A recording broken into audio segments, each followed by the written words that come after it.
चुनाव कीजिए, मतदान को मतभेद का मुद्दा नहीं।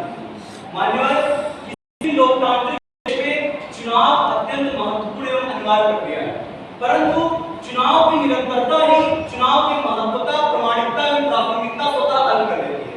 सदन में स्थापित कुछ तर्कों का पूरा खंडन करता हूं। पहली बात, जब हम आर्थिक खर्चे की बात कर रहे हैं, यहाँ पर केवल प्रत्यक्ष रूप नहीं, अप्रत्यक्ष रूप से देखने की आवश्यकता है। राजनीतिक दलों पर व्यय का कोई प्रावधान नहीं है। और वहीं पर जब प्रत्याशियों की बात करते हैं, लोकसभा में 95 लाख रुपए का इन्वेस्टमेंट लगाया गया है और विधानसभा में लगभग 40 लाख का। लेकिन प्रश्न यही उठता है, क्या जमीनी रूप से इतना खर्च होता है? नहीं, अप्रत्यक्ष रूप से जो ये खर्चे होते हैं, ये भ्रष्टाचार को जन्म देता है। और भ्रष्टाचार को पूरी तरीके से मॉनिटर करने के लिए चुनाव आयोग के पास ही पूरा समय नहीं बचता।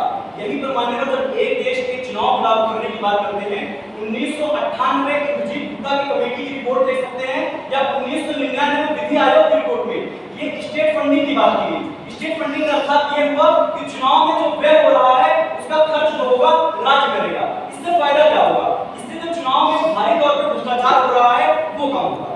दूसरी बात मान्यवर, समझने की आवश्यकता है, एक देश एक चुनाव के फायदे नुकसान हटा करके यदि हम समय की आवश्यकता के हिसाब से देखें, आप 1952 से 1967 की जो बात कर रहे हैं, उस समय की राजनीतिक परिस्थितियां अलग थी। हम देख सकते हैं कि पहले किस प्रकार से अनुच्छेद 356 का दुरुपयोग होता था, लेकिन 1994 के एसआर बोमई केस में जब सुप्रीम कोर्ट ने 1956 के दुरुपयोग का चिंता जताई और ये कहा कि संविधान के मूलभूत ढांचे के साथ खिलवाड़ नहीं किया जा सकता है, तो 2025 के राजनीतिक परिस्थितियों की तुलना करें तो अनुच्छेद 356 का दुरुपयोग करना आसान नहीं है।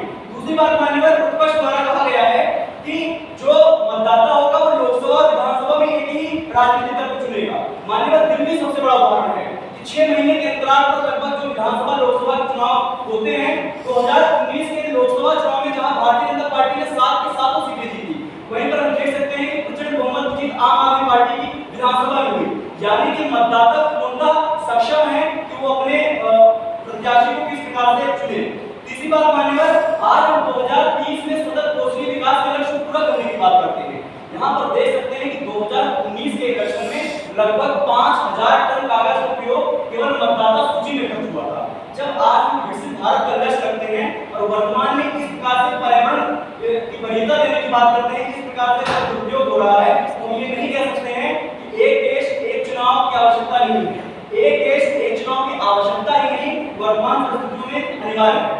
दूसरी बात मान्यवर, जब सुरक्षा और शिक्षा की बात करते हैं, निरंतर सुरक्षा कर्मी एक भारी मात्रा में लगाए जाते हैं चुनाव में, जिससे जो एक समावेशिता होती है उस पर प्रश्न उठता है। इसलिए मैं कहता हूं कि एक देश एक चुनाव आज की आवश्यकता